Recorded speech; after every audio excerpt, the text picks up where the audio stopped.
And it was a lodging structure in the mid-1850s.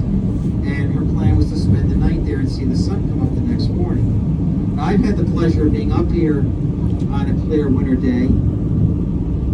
And you can actually see the Atlantic Ocean, the sun glinting off the Atlantic Ocean if you get the right conditions. It's really a remarkable sight. It's that way. That's east that way.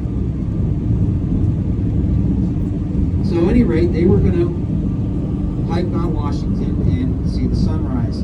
Now think back to the 1850s.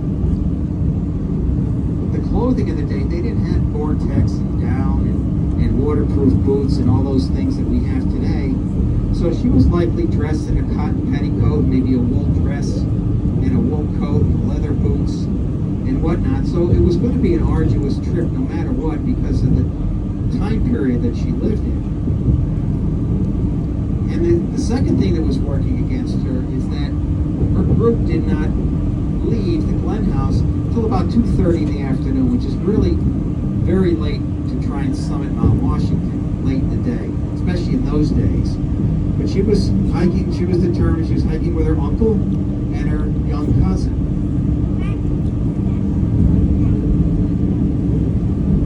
So they started out at about 2:30, and people had passed them on the way down and made note that they were barely halfway up or less than halfway up at 4 o'clock in the afternoon, which is really a bad sign.